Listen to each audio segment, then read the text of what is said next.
How many of your friends think about everything in terms of a political solution? They always think about how to make people do things instead of trying to persuade people to do things voluntarily. You see this in every area of life, even in church organizations where something like tithing, which is supposed to be a voluntary offering, is treated like it's your duty. It is your sacred duty to man and to God to make sure that you are bringing that money into the church or whatever organization. And they begin to see tithing and taxing on a same level. I was thinking about this today on a run. Just why is it that so many people in churches insist that their church members ought to be paying their taxes and their tithes? And I think a lot of it has to come down to the fact that they don't really understand what the tithe was. Back in the Old Testament, back with Israel, the whole point of the tithe was that people were looking for the very minimum they could do and still be okay with God.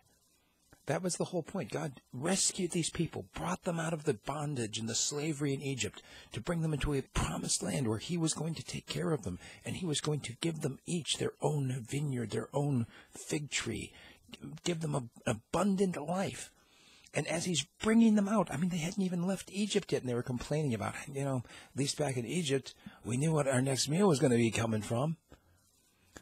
And so the law in general was a reaction from God to his rebellious people saying, okay, look, yeah, I understand you want to be our God. Well, all we want to do is what's the bare minimum that we have to do to be okay with you.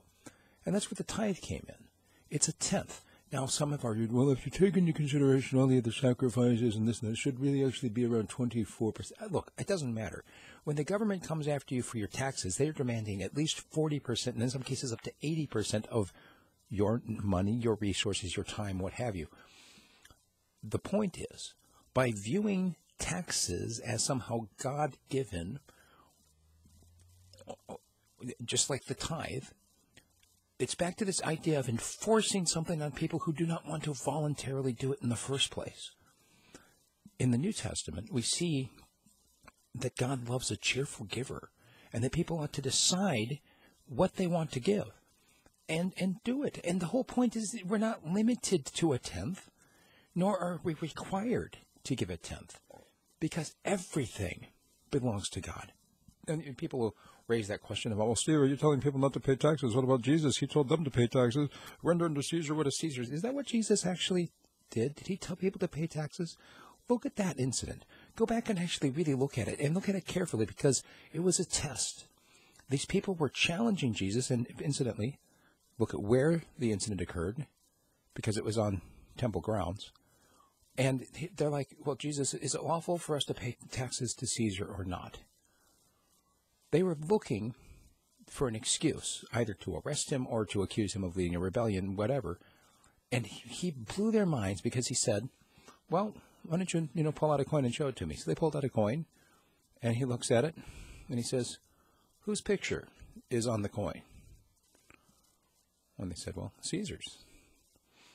Now stop right there, because everybody knows how the rest of it goes.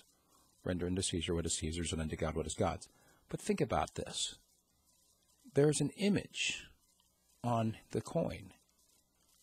According to temple law, were they supposed to have graven images in the temple area? Jesus was pointing out by asking them, he didn't say, give me a temple coin. He just said, give me a coin. And they reached in and they pulled out what they had. They were breaking their own law by carrying around graven images. And so Jesus just basically threw it back in their face. Well, give unto Caesar what is Caesar's, and unto God what is God's. What does Caesar think is his? Is Caesar comfortable with just having a tenth? No.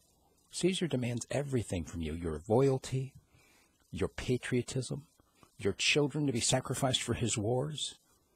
Caesar thinks that everything belongs to him, when in reality, everything belongs to God. So, going back to this tithe versus tax, churches shouldn't be begging people for their tithe. They shouldn't be trying to guilt people into fulfilling a law that they're free from. People should be free to give as God gives them the ability and the impulse to do so. And that should go for government stuff as well. If you are providing a service that people don't want to pay for, maybe we don't need that service. And that goes for the people in Alaska that are right now discussing a head tax so that these everyday civilians start paying for the services they use. Real simple way to find out if anybody wants your services. Charge for them, but only for when they're getting used. And see how quickly we can find out how many of these services we can get rid of. That's my 2 cents. I'd love to engage on the topic. Send me an email, steve@radiofreespeech.com. If you'd like to engage me and actually do a podcast together, let me know in the email, and I will call you. We will set it up with a Phonecast podcast right here at radiofreespeech.com. Thanks.